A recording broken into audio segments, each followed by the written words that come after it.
Hello everyone. We are back. It's Organic Chats, Upraton, Sheli Apa, Nitsotiam, Lungster. He's the biggest fan of Eminem that I know. But yeah, please introduce yourself, my brother. Lungelo Mafuya. Sure. Nothing much. Nah? Yeah. Okay. So today, guys, we're discussing, or rather, we want to unpack Linda by black text. Black text, the magic word. Black text, we want to understand what is black text. Does it even exist? What are our different views about black text? Yeah. So before I give my opinion, hello. So yes, my brother. Yeah, we okay. How are you? Good. Just got from work, so finally Okay. I can breathe. Sure. I just want to introduce myself to you. My name is Unteretsi, but you can call me Praton. That is my studio, or rather, my alter ego. It's Praton, so you can call me Praton. Okay. Sure. So yes, guys. There are not many people who actually use the word alter ego. I like that. Yeah, exactly. I'm a poet, so that's what I use also for my poets. Yes, that's why. Yes. So yes. My blood type is different. Yes. I can share my poems. He's gonna share them with you. Is that fine? That's good. That's great. I love poems. We both educators as well. He also is an educator. Yes. So Really? Yes. I teach English. She also teaches English. Yeah, we'll have the conversation. Welcome to the club. We'll have the conversation on the side. Today we're discussing a phenomenon known as black text. So I want to hear my brother's views about. Well, you have to tell me first. What do you think? Black Oh, text? you want to know from me? Firstly, I think the first question I posed was, does it even exist, black text? And in my world, black text, I don't think it's something that exists. I think it's a bunch of people, because of woke culture, they came up with the term. The way I was raised is that at home, you are always, as a child, you should always be willing to assist anyone from home who needs the assistance. So also, I come from the school of thought that believes that you can't assist other people when your cup is empty, right? So how do you provide financial assistance, financial support to your family members when you are also barely surviving? Yeah, so that is my view about black text. I think it doesn't need to be a must. It's not a must to help at home, especially when you don't have the means. For as long as you are under your mother's roof, for as long as you still stay at home, then unfortunately you have to provide the assistance at home. You have to help out. So in other words, either by buying electricity or groceries or any other form of contribution, you have to contribute because you still live at home. You use the water that has been paid off. You sleep at home, like all the tariffs have been paid for by your parents or your older brothers. So if you've reached a point where you are above the age of 21 and you are working 18 or even 18, you have to contribute at home. Like, I come from that school of thought. So but the one thing I want to emphasize is that I don't think it's a must. If you have the means, then definitely you have to provide assistance. But I also think we need to reach a point where we relook at this phenomenon as the black community. That what are the other ways, that you as a professional, you as the person, a breadwinner, what are the other ways that you can provide support to your family? But before I expand on that, I think I should give you a chance. I was going to say, I know it's called, okay, to explain to you firstly, I think Black tax. Yeah, the background, please. Yeah, black tax is like is a term that's just like all these other new terms that people come up with to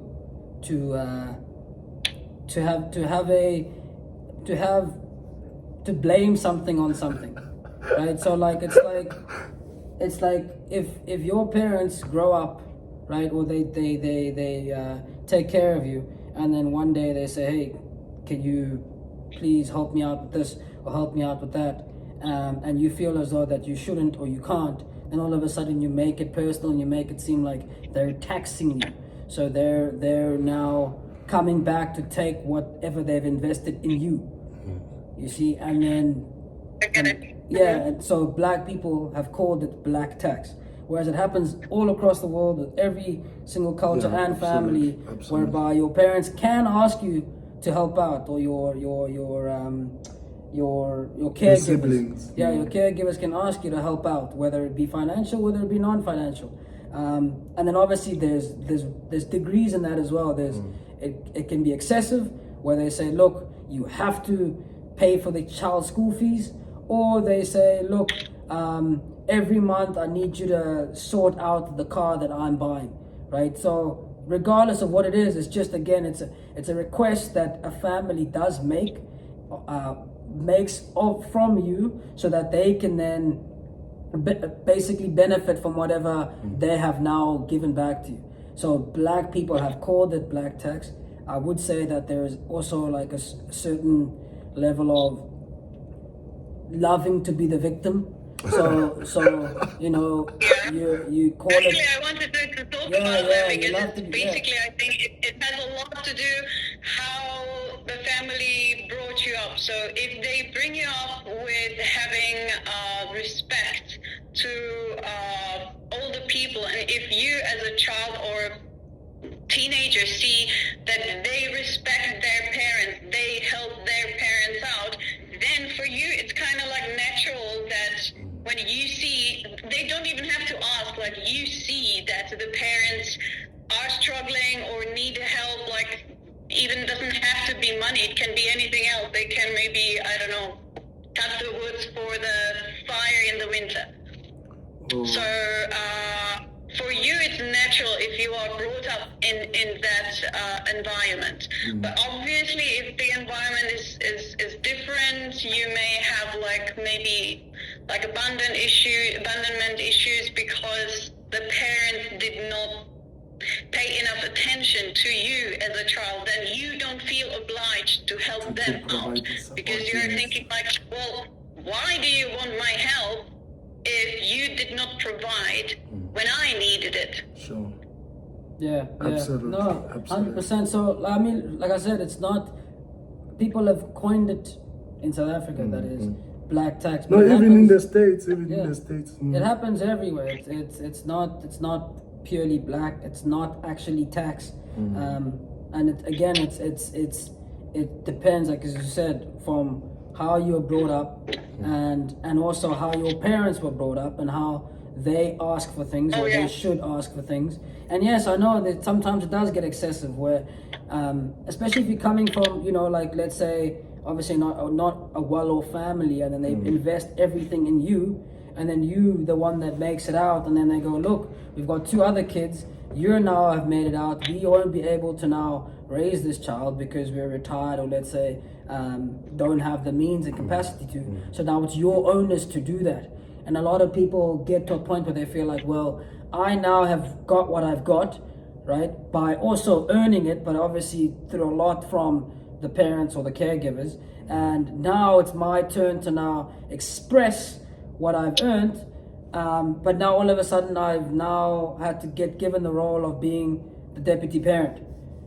So therefore now I'm gonna deem that as you guys are taxing me, as opposed to saying, look, I understand that you guys have invested a lot in me, and now that I've become what I've become, you now are looking at the next generation, for the next generation to be something. So could I know that I do want to contribute, and I do want to contribute in whatever way I do. Can I sit down with you guys and say, look, I would love for the sister to go to this place or my aunt to do this, but I can only provide this. I've got another family coming up. I've got other means that I have to do, that I have to contribute in. I've got another course coming up. I've got a home that I need to do this. And you actually sit down with them and you explain your situation.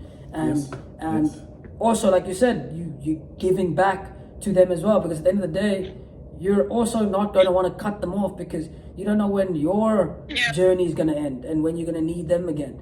So I wouldn't say... Yeah, you're going to have kids here. They can look after them, you know. Exactly, and it happens, life turns like that very quickly, yeah. Exactly. So I think, again, it goes a lot with how you brought up, and with that, how you communicate with your parents, how you communicate with your caregivers, how you let them know things. Because for them, they're just happy that you're there. You're successful, and they go, cool, this is what we wanted. Raised you well. Yeah, and now, oh, flip, you know what? I've always wanted a double story home, and we're in a single story. Can you extend? And then you go, look, well, it's going to take me 2 years to do that. And I still have to get this, and I still have to get that. So let's sit down and let's figure out how we're going to go through and achieve part of the goals that you want. And I can also achieve what I want, and then through that, you then combine, and then you become a bigger family and a better family. And then you can raise your parents as well. Basically, it's good communication. And that's why you really, I feel that it's crucial to have good relationships, or at least to try to have some type of good relationship with parents. You may not like them. They may have done whatever hard things to you, but they're still your parents. Yeah, I mean, sorry, Fit, but on top of that, also that's from the the perfect household. You do get households whereby let's say the aunts or the uncles are the ones that start the chipping. Yes. They'll say because they are there. Yeah, because they are there and they're your uncle and they're your aunt, they deserve this much. And some people go, well, I can't. Well, just because you're my uncle, or just because you're my brother, or just because you're my sister or aunt, doesn't mean all of a sudden now I need to do something. But again, if you're raised properly, right, and they're your family, you know what benefits your family will have for you, and you know what benefit you will have for your family. And then you communicate with them. And then it doesn't mean that you have to do stuff. You can explain to them, look, I'm not going to do anything. I just want you to know that I'm not going to do anything. You need to grow up and do something yourself, and then you can move on, and then it's done, right? But if you're going to always scream black tax, or tax all the time, then it's like everyone's going to ask you something all the time. Your friends are going to do that. What do you call that? Friend tax? Because it does exist among friends. Yeah, your girlfriend asks you the stuff. Your boyfriend asks you stuff. Yeah, what do you call that? So at the end of the day, it's a request from people from you, from the kindness of your heart. Or some of them might try to be exploiting and be spiteful towards you, but it's up to you to find out what you're going to gain, what you're going to give, and then how you're going to then sort out everything after that. Yeah. I want to chip in a bit because sorry. I wanted thank you. I wanted to chip in a bit because I think all three of us, we've in different ways said the same sentiment. But from listening to the both of you, what I'm realizing is that, number one, the things that we agree upon is that, firstly, the term black tax is just a word term. It has no gravitas. I wanted to address the black tax. Yes, it has no gravitas. I don't think the fact that if it's even called tax is a negative connotation. Exactly. Yeah, so that's but I will show you my point of view how it can be actually positive. I will tell you. I have it in I just you'll come back. You'll come back. So that's the first point, right? The second point, what I've also picked up is that we all agree in the different ways that we have agreed, that we all agree that you are not obliged. It's not a must. Yeah. It must be from your own willingness. And I like the point you made where you said, what's your name again? Alice. I didn't get it. What's your name? Alice. Alice, yeah. So there was a point. Okay, thank you. There was a point you made that now I'm forgetting what I wanted to say. But the point you made was that it can also be from yourself. The people might not be asking for the help, but you have you want to assist, and there's nothing wrong with that. But I think what Lungi is also pointing out to Lungster, what Lungster is also pointing out is that at some point there must be consensus. There must be a discussion. We must discuss and say, okay, guys, this is where I'm prepared. This is what I'm prepared to do. And this is where I can't go beyond this, right? And that is why I said earlier on that at some point we have to relook at this thing, whereby, for instance, you rather choose to maybe to get your mother, because I'm speaking about myself. My mother is soon going to retirement, So, and what I've thought about was, you know what, because I built at home, I want to give her my room for her to rent it out. And that is how I'm basically saying, Mom, you're on your own now. There's no other financial situation that I can, because like from this you must make a plan how that's you're gonna lifelong. that's what you're gonna accumulate, because you have the potential to accumulate more money than what I was gonna be able to give you. But you can chip in. But you can chip in. You can chip in. Well, the thing what you mentioned first, what I was actually thinking about when Lungi was speaking about what if your uncle and like extended family when they start asking, and then I was thinking about the term black tax and why do we pay tax and why actually is it called black tax? And I think it's just a theory, but when I look at like white people and their families and how white people are raised, because I have friends who are black. Okay. You guys, it's very different. Like, I would not even think about uncles, aunts, cousins, etc. They would never ask. I know that my parents, if they were in a like really difficult financial situation, they would come. If my uncles and aunts, they would never address us. And what I want to say by that is that yes, it's like tax paying. The question, what are you paying for? You are paying for the fact that you actually have good relationship, not only within the family unit, but also with the whole like family community, with the cousins. Like, I don't even know my cousins. So that's what I'm paying. Like, I don't pay the tax, but I also have only my parents. I have my sister, and that's basically it. I have one cousin who I text to maybe 3 times a year. So, you see, exactly. I don't have to pay the tax, but I am paying in a different way. I am paying with the fact that I don't have that many people actually to ask for help. So if my parents can't help, I don't have anybody else to ask. But you as a thanks person. to the black tax, it kind of also holds the family together. It's like marriage in good times and bad times. Yeah, absolutely.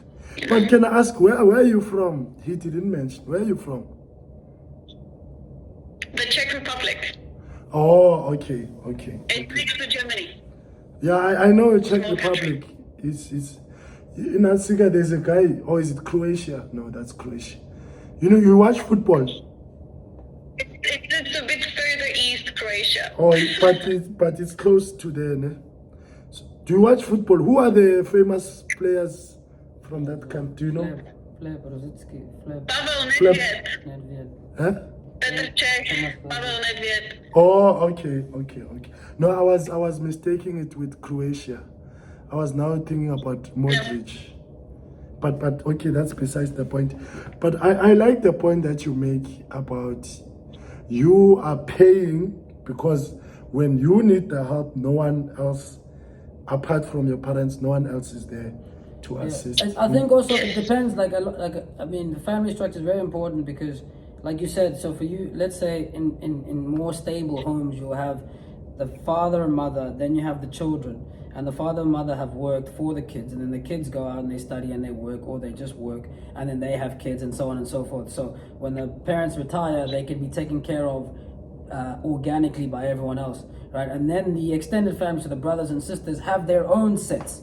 So then the brother will then be married to another wife or whatever, and even if he, let's say, is single, he'll be able to be self-sustainable, or will have his parents, which are the grandparents, your grandparents, will be able to take care of him, let's say. Whereas as you go down the ladder of the families, it becomes more chaotic, whereby you'll have an aunt that's, just kind of all over the place, maybe addicted to something, drugs, or just has a stint of bad decisions, and then you have an uncle or so that's also has a stint of bad decisions, that lives still at home, and lives under, let's say, the grandmother's roof, or lives under your dad's roof somehow, brother somewhere. So he's still in this whole frame. So he's pretty much an adult infant, right? So he lives with you guys. He's an adult infant. Or she's an adult infant, and therefore feels as though, well, if I can't kind of persuade your parents, which are his brother and sister, or her brother and sister, if I can't persuade them to take care of me because they have to take care of you, once you then grow up and you can take care of yourself, right, and the parents have already taken care of by themselves, then you are fair game for them to come into your space and then say, sir, can you do this for me? Can you do that for me? And then that's another issue, because then you go, well, it's my brother's brother, or it's my sister's brother, or my sister's aunt. Of course, I don't want to, and then you can help them out. But like I said, regardless of the structure, at the end of everything, it's that, how do you want everything to plan out, right? Everyone's gonna ask you for everything, right? Your girlfriend's gonna ask, like I said, your friends are gonna ask for everything. That's gonna be friend tax too, because some friends, you only see them only when you're gonna go drink. Yes, you only see absolutely. them when there's nice times. What's that? Friendship tax.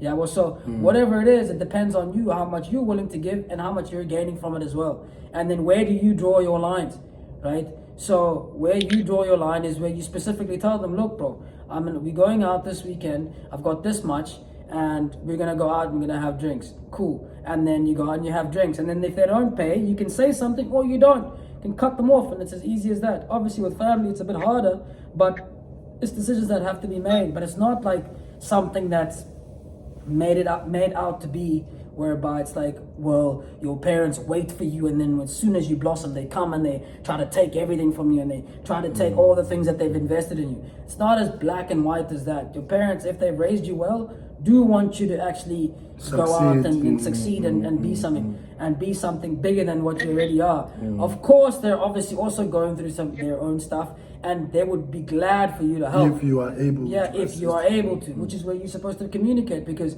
they might say, look, I'm fine. Build this house, please. And they don't know if you have problems. And if you tell them, look, I can't build this house because I have a debt, then they'll go, oh, okay, well, understood, like, fix that, because if you build this house, you're in more debt, and then all of a sudden, all the work that we put in you is actually going to now regress. So it's all about communication, and again, the whole term has just basically been a whole victimized kind of, term that's been created through this whole culture that we've So I suppose, Lungi. Oh, sorry, Lisa, you can come through. No, I just wanted to say, like, from my experience and from my family background, I remember my dad told me several times, the worst thing you can do to your friend is to lend him money. Never lend your friend money, because it will ruin the friendship. And I was like, you know me, Lumi, like, I was like, it's just not like me. When a friend comes to me, look, I'm in financial crisis, can you please? I would not hesitate, and I would be like, sure, like, you will give it to me when you can, it's fine. But then I saw in our family, just an example, my dad had a friend with a daughter, and the daughter was a friend with my sister. And they were kind of like, again, in financial crisis. So my dad lent him money without contract, not much, just a small amount. and my sister lent her friend some of her fancy clothes because they were teenagers. She wanted to shine, sparkle, days and stuff. And so it was a month, it was 2 months, 3 months. My sister had no clothes back. My dad had no money back. So they used to visit each other, and suddenly they, started like the friendship started falling apart. And then my dad and my sister came to them one day, and they were like, "Look, I want my stuff back." And the way the other side thinks, the other people. So my dad's friend said, "Why do you want it back? You're wealthy enough. You don't need that money. It was not that much." Yo. That's actually So my dad was like, "Look, But imagine the 100 audacity. 100 for you can buy for, let's say in your currency 1,000. Okay, 1,000 is I can buy for 1,000 the same things as you can. So 1,000 has the same value for me as it has for you." Absolutely. And you can see how he told the daughter, because his daughter said to my sister, "You have enough clothes. You like, what do you mean? Like, it was not that fancy anyway. And I washed it several times, and it doesn't look like that fancy anymore." Yo. yeah, that goes to relationship was over. that goes to another thing of the fact that whatever amount that you borrow to anyone is always going to be a lot, because there's no such thing as a small amount, because first of all, the other person doesn't have it.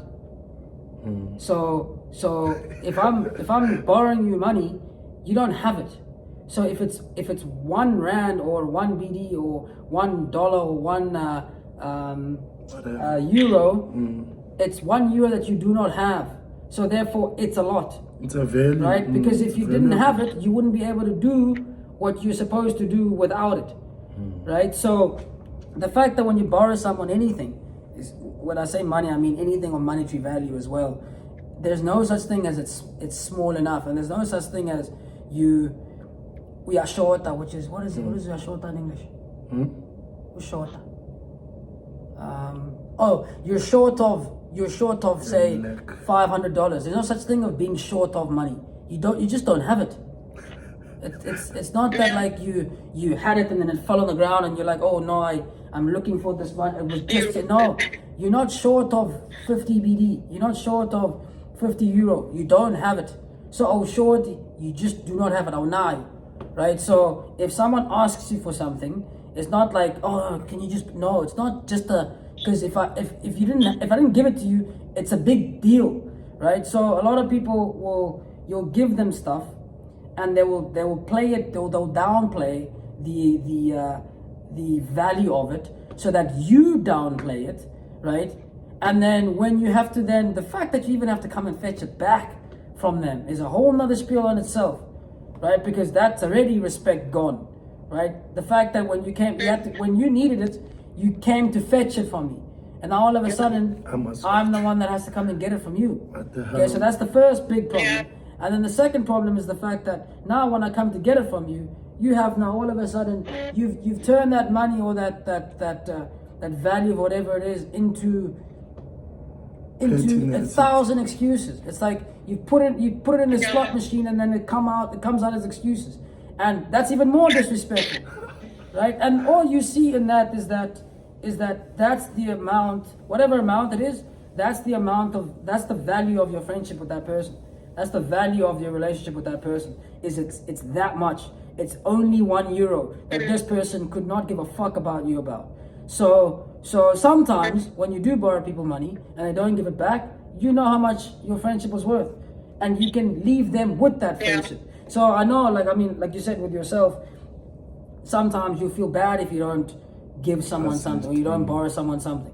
I would say that fine, if you're that type of person, fine. Find the smallest amount that you'd be comfortable with, borrow it to them. Bear in mind that you might not get it back. But also bear in mind that when you do not get it back, that's how much that friend is worth. And that's how much you can leave that person. And it's as simple as that. Yeah. Yeah, because Yes. because also the other thing is like if you go the extreme way, which is your dad saying I'm not gonna borrow anyone anything. It's like, well, you don't know if when you're gonna have a problem. You don't know when you're gonna need when your money's gonna take a while. You don't know when you're gonna miscalculate something, and then you might need something from someone else, and you don't live alone in this world, and you can't predict the future. So at the end of it all, what's gonna happen is it's going to happen at some point. Right? You might even have the money, but you cannot proceed because you need some sort of favor. It doesn't have to be monetary, it can be a favor even. So if you're going to go with the thought process of don't ever borrow anyone anything, well, good luck to you in the future because you're gonna need people in the future. I mean, I know, but when you have when you have the experience with people not giving you money back, then you start reconsidering, and you start thinking like, okay, is it better to have like a really small circle of people who are financially stable and will not do that to me and will not actually ruin the friendship, or am I going to have, I don't know, 15, 20, how many is a lot of friends who actually may come to me and I may then lose them and lose money and even like, I don't know. No, but you know what? Now I think I agree with your father. And you see, in my case, my dad used to lend people money. He was a street vendor. He used to sell like sweets and so on. So he used to sell at school. So he would make money, and then from that money, he uses that money to become what they call in the township a loan shark. A loan shark, you lend money. So you lend for a business. Yeah, you lend other people, yes. So what I saw him go through is something I don't want to go through. So in the same way as your dad with his and your sister, I am like them as well, where I pay close attention to whom I lend my money to. And I don't go around asking other people money because I don't like people asking money from me. But like Lungi said, you always will need help. Therefore, that's why I'm very peculiar and careful of the people that I choose. Yeah, you have to be picky. So you have to be picky really about that. Exactly. So in other words, I always incentivize the people who, once I've given them my money, they return it on that time period that they promised that they will return it. So if, for example, I give Lungi 1,000 rand, he said he's going to pay me by Friday. He brings it back on Friday. Then it means the next time he wants it, I will, without hesitation, give it to him. But I'm not going to... What would you do? What would you do if he said, sorry, man, I don't have it? Yeah, so that's part of the problem, right? So that's what I'm saying to you is that, like you the value of the the value of the friendship lies in there, right? So no matter how, look, you can have a personality type of I'm gonna go there and I'm going to shut everything down and I'm gonna kick every door down to get my money. If your money's not there, you're not gonna get it. Like, what you gonna do? You're gonna you can't kill that. Yeah, you're gonna beat him up. You're gonna shoot the person, and then what? The money's not. Money's not there still. In fact, it's actually gonna take even longer now. It's gonna take even longer to get it because now he has to use it for other things for sure. So that's also the problem with you get people that are very strong-willed and they're very short-tempered and they'll say no, this will never happen to me. It's like, bro, if the money's not there, it's not there. The person doesn't have a job, they won't have the money. They're not gonna be able to get it to you. So I would say the best solution would be to keep your circle small. You know exactly who you're going to give things to. You know exactly how much you need to give things to, and what amount or what value of something that you don't mind giving and not getting back. And then on top of that, then exactly that then when you do get into situations like that, you're probably going to need to cut off, because if you don't cut off, it's going to happen again. And just the nature of people, that'll happen. Yeah, so again, like I said, you can say I don't care if you're a millionaire or not, and you're not gonna borrow. If you're not gonna ever borrow people money, you still need to. Like if you're a millionaire, you have to buy a yacht. Let's say like that. You still need to pay it off. So you have bigger problems, but there are still problems that still need people to be part of them. So even if you have your own stuff, you're still going to need people around you. You're still going to need a favor. You're still going to need whatever it is. So I would say keep your circle small, your beer cold, and then make sure that the people that are around you are reliable enough for you. You also need to be the reliable person too. Absolutely. Right? You're probably going to need to be more reliable than they are reliable, right? And then once that happens, people they'll fly off themselves. They'll just fall off, right? Because then you'll just borrow one person money, and then everyone that's just like that will be similar to that person. That person won't bring it back to you, and then you'll cut off a whole line, and you'll say, oh, I'm not going to borrow everyone in this friendship money. I'm going to stick to these people that are cool with me, like this and like this and like this, that work, that know that know these problems, that do this, and that do that. But if you're going to keep, man, especially I know someone that borrowed someone money for like 15, 20 years. You know, the person had a baby, and then all of a sudden they just became part of their problem, part of their issue. And they just kept on giving, and they kept on giving. And then at some point they got to 20 years, and the person was like, hey, I don't have any money. You know, and the person was like, so now what do you mean? They're like, I don't have any money, send me money. You know, and then they were like, I don't have it either, I don't have a job. And then they were like, well, make a plan. You know, and then I remember thinking to myself, how does things get there? And they get there because every year you allow them, you open to a point where they go, oh, well, here's my charity. And then when you don't give something back, they go, well, there's something wrong with you. And now that friendship that you thought you had is only a friendship based on what you have. So if you're not willing to cut people off, you get into big problems. Yeah, and that's the thing. So some people may have, like me, 100% may have issues with cutting people off. So what I've learned is that when somebody asks me please can you lend me some money, I usually say, okay, so how much do you need? And I divide it. So when somebody says, I don't know, I need 100 euros. So I would be like, okay, so if you want to, I can give you 50 or I can lend you 50, and when can you pay me back?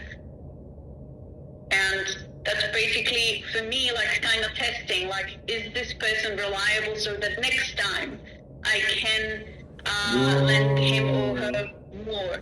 Lisa, let me tell you something. Don't agree on that, because exactly as you said, then it may come to the point when you have to say goodbye to your money and to the friend who actually was not a friend, because then you are like, oh my god, this person was actually using me, all I was the source of money, and now the person is avoiding me, or as you said, giving me thousands of excuses. And you have to be ready to lose both the money and the friend, which is not a nice thing in life. So as you said, be picky and know the person well who you lend money to.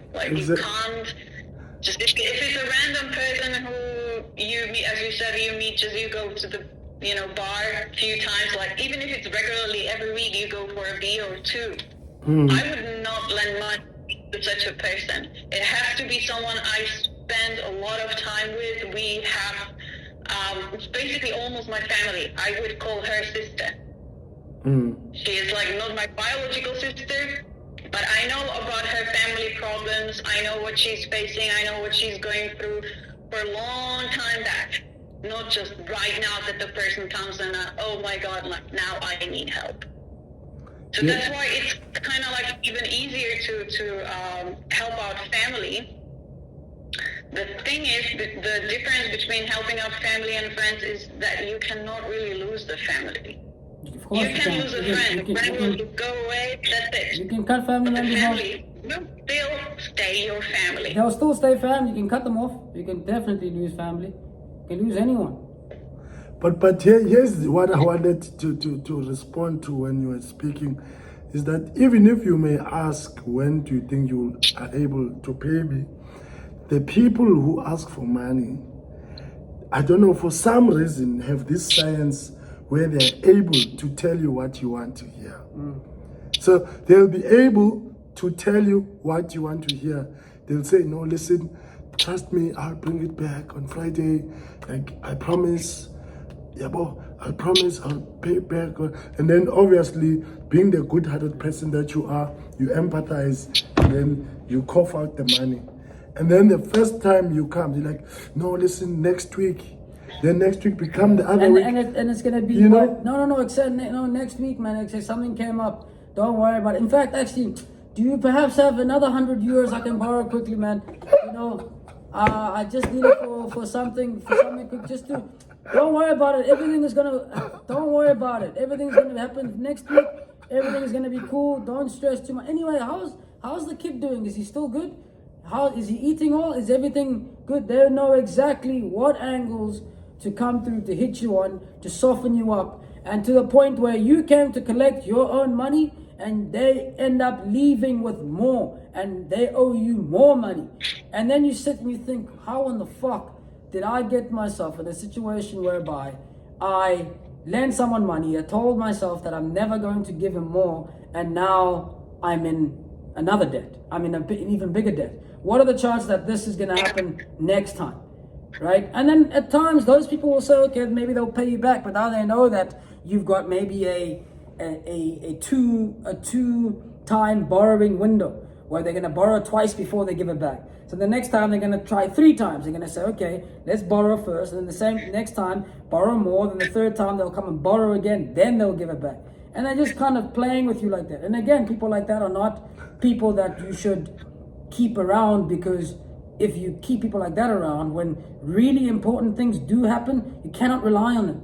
And that for me is the biggest factor. Is I don't care whether you bring it back or not. It's the reliability factor, because at the end of the day, if you want to be someone big and you want to make it in life and you want to be you want to chase big dreams, you can't be worrying about who owes you 10 BD, who owes you 5 BD, who owes you 50,000 Rand, because you need to be building stuff. You need to be worrying about making things happen. And now all of a sudden you need to be worrying about certain debts, and you can't be worrying about stuff like that. So people that come into your life and they bring those sort of dramas, you think, you know what, short left. Yeah, that's a clean cut. And on top of that, to make yourself feel better, if you do feel as though it's tough to cut people off, you're not the one cutting them off. They've got the scissors. They've cut themselves off. They're doing you a favor. So it's not like, look, for me, like, that's a mindset, you know. That's a mindset you have to have, and not all people have this mindset. Yeah, no, for like, sure. Especially when you have you feel like stronger about the person you give money. So it really, you have, that's why I said that you have to be strong enough, and you have to be that you give someone money, you have to be aware and content with the fact that you may lose both the money and the friend. And if you don't feel comfortable in that situation, you should 100% not give money out of your pocket. Yes, so Lisa, the other thing we needed to explain, so we're shooting them. This will also be on YouTube. So also to you guys, the person who was speaking in the background is Lisa. What's the surname again? What's your surname again? Alice. Oh, it's Alice, sorry. It's Alice. So it's for our page, Organic Chats. It will be on our YouTube channel. So we hope you will also subscribe, Alice, on the YouTube page. Yes. Yeah. But so far we've been discussing we went from black tax to black tax, how to arrange your money. Yes, and also yes, and also then, because Lungi did say that if we call it a black tax, it can extend to other forms of terms like friendship tax. And so we started exploring on how to go about, dealing with people who don't want to pay you. I would say again, like, I think a lot of this stuff has a lot to do with, again, you have to sit down with your own personality and find out how you are, and your temperament. and figure out what kind of person you are, because again, like I said, if someone were to ask you for stuff, you feel really bad not giving them. For me, and then that's why you have to then you would have to formulate something to say, look, okay, I'll give you a fourth of it, and then I'll figure out from there. So therefore, at least I would have done something for you, but then also I wouldn't feel as bad if you didn't give it back. Whereas for me, I'm the complete opposite. I'll tell you straight up, you ask me money, I'll tell you no. In fact, I'll tell you, the fact that you even thought to ask me money is absolutely disrespectful to me. Right? Because why would you You're my father. Yeah, 100%. I'm like Lungi as well. Yeah, but the thing is, again, that's my test, right? So then when I'll see then how you act with that information, and then I'll see if you really are needing this money, and then I'll say, let's say after a day or two, and I'll see like, okay, you know what? No, this person actually does need some help, and perhaps they're really asking from the kindness of their heart, like, sir, here's the 100 BD that you were asking, don't forget the date. Then at least that person will also know that, hey, this guy will come back and fucking fetch this money if I play around with him. And also the fact that he gave it to me means that he knows for sure that I need it, and I do need it, right? And then for me, at least I know that if he doesn't give it back, then I know that it was for something that was that I could lose it for, right? And he needed it, and I don't need him now anymore. So again, it's the temperament that I would have. Okay, but if you think strongly about that, how would you deal if your girlfriend asked you for money? How would you deal with that? Would you feel disrespectful as well? And would you be like, oh, go away, no? Well, I mean, look, it doesn't even matter whether it's a girlfriend, whether it's a friend, whether it's a parent. But girlfriend and friend are two different things. No, I'm trying to explain. To a friend, a friend, like I'm saying to you, whether it's a girlfriend, whether it's a friend, whether it's a parent, whether it's a grandmother, grandfather, the same applies. It's whatever you're asking for, what do you need it for, why would you ask me for it, and why do you not have it? And then all those things will unpack itself, and then I'll decide from there. So no one just rocks up and says, hey, give me 50 BD. No one ever says, hey, rock up, give me 500 euro. For what? Do I look like a bank to you? but yes. So the whole point of the conversation, or the conversation that you would have with that person that's asking you for something, is that, what do you need it for? Because I also need it too. The fact that I go out to work and get paid this means that I need it for something. I will need it. So what makes you basically have to sell yourself to me to tell me why you would need it slightly more than I would, but then you would give it back when I need it. So it makes no difference for me who it is, whether it's the girlfriend, whether it's the boyfriend, whether it's... And even doesn't make a difference if it's a girl or a boy? No, not at all. In fact, the way I see it is that girls tend to not pay back more than guys. Absolutely. Because there's the true. And they borrow more as well. The underlying I would say there's more for me. I mean, it depends on certain situations, certain people, but they tend to borrow more in terms of they'll not only borrow money, but they'll borrow, let's say, money for everything that they need. Maybe the items of clothing, for hair pieces, for nails, for to get to somewhere, whatever it is, for the child's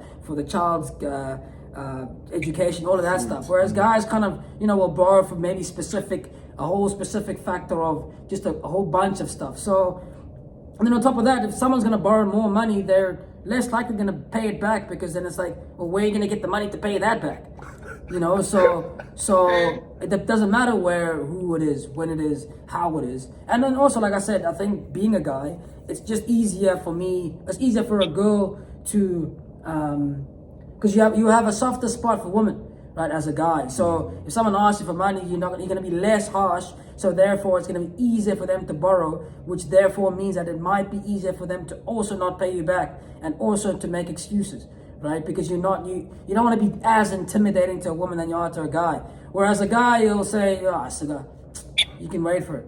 Yeah, well, don't. Yeah, but that's also the thing. Actually, like, I think we don't. I don't want to say hesitate, but we don't have that much pride or ego, call it whatever you want, as men. Because I feel that if a man asks for money, it's basically showing I am not capable of taking care of myself. So That's a man. To me, That's a man. That's a real man. But guys out there will borrow money from you, and they'll have no shame in their game, and they will not pay back. And a lot Yeah. of men ask for money. Yeah, from you're others. talking about real men. Real men will, like, if you know, like, let's say some of my brothers, some of my dad's friends, if they borrow money from each other, for sure, it's like it's real stuff. Yeah, They're going it's- through some real stuff, and they will show. You know, it's the people that show up, the people that don't have money, but they will show up and do stuff. And you don't have to have monetary value to pay people back. I mean, you don't have money to pay. You don't have to have money to pay people back. You just need to have value of it. You know, so if I need if I need a way to find out how I can fix my car, and you find out, you call this person, you hook this person up, you hook that person up, you've done something that could have been worth so much more if I had paid for it.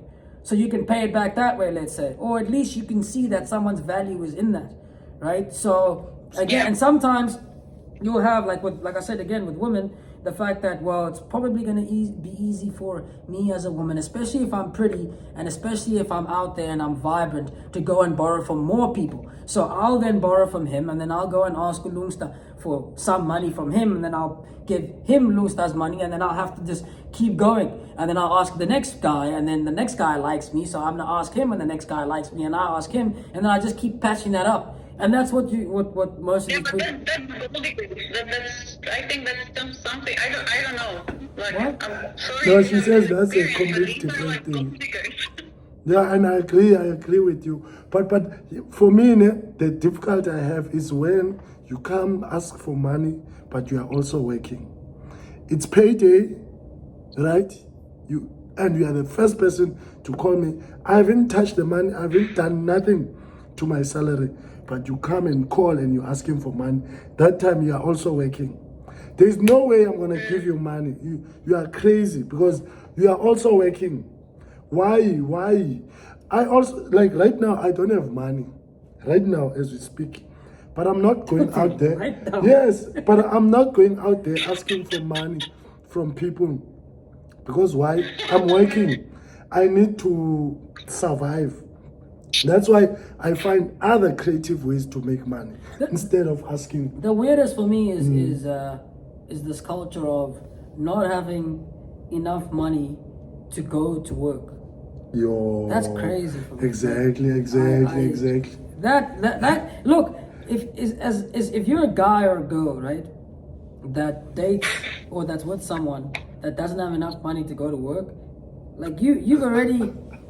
That's a losing partnership. That's a losing Yeah. battle. You don't have enough money to go to work. Yeah. What do you Yeah, mean some by that? people they waste money to a Like point let's where say now you get paid, say 20 grand at the month end, right? Okay, so on the 1st of November you get paid 20 grand for the month of November, and then by the 30th of November for you to go to work the next day, you don't have money. You've legit spent all your 20 grand. So you go and you ask for someone so that you can go and get petrol to then travel to work.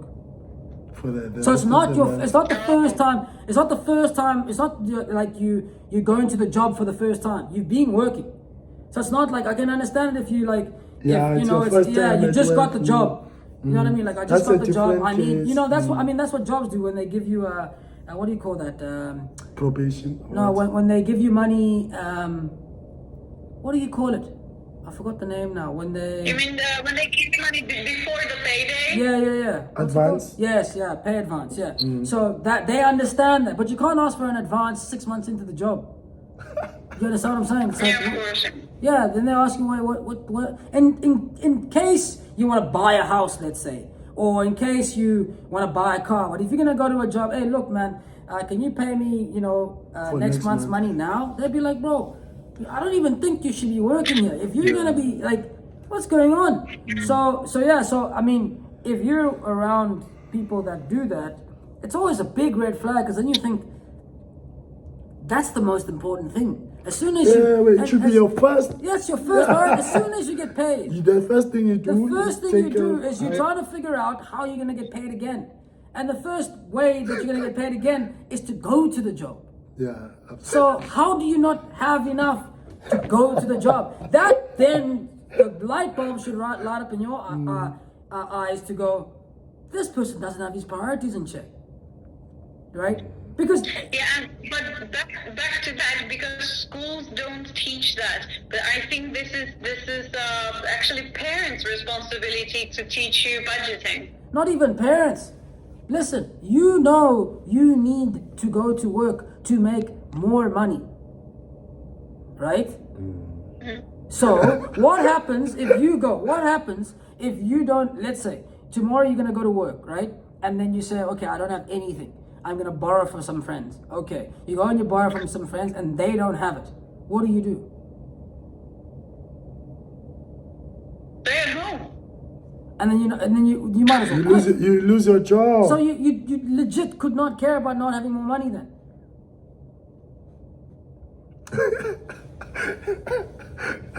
So why did you even go? Why did you even apply to?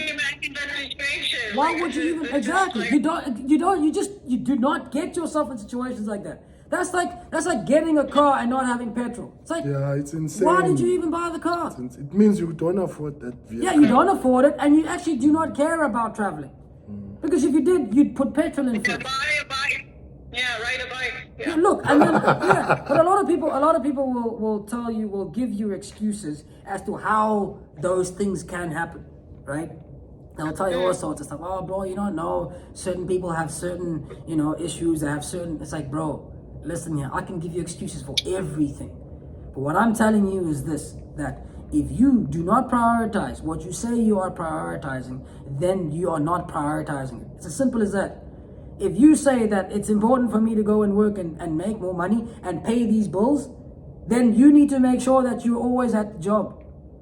That's like it's like saying I care about my car and I care about my iPhone that I have to pay every month, but every month I wake up and I'm half drunk, I don't go to work. And then what happens if you lose the job? Oh, well, you won't be able to pay for your iPhone. And I won't be able to pay for my stuff. Well, then why do you say you care for them then? If you're gonna go to work like this. So you have to take care of the things you care about. Okay, guys. So again, look, people do it, and like I said, for you as a person, those are the people that you watch, and then you go, if that person could do that, why the fuck would I borrow them money if they don't even care about themselves making money? How much more would they care about paying you back? So already, just by making that, you go, okay, cool. No chance you're gonna get anything from me. Not even leave money, anything. Because you don't even care about the things that you have accumulated. Yes. Okay, thank you so much, guys. Thank you so much, Alice. It was lovely to have you. You're live on the Instagram. Lungster here. Thank you so much, Lungster. And peace out, guys. It was lovely. We will have another episode. This was for him, but we needed a third party to add on. So. Yeah, I was scared that people say we needed some money. No, thank you so much. Thank you so much.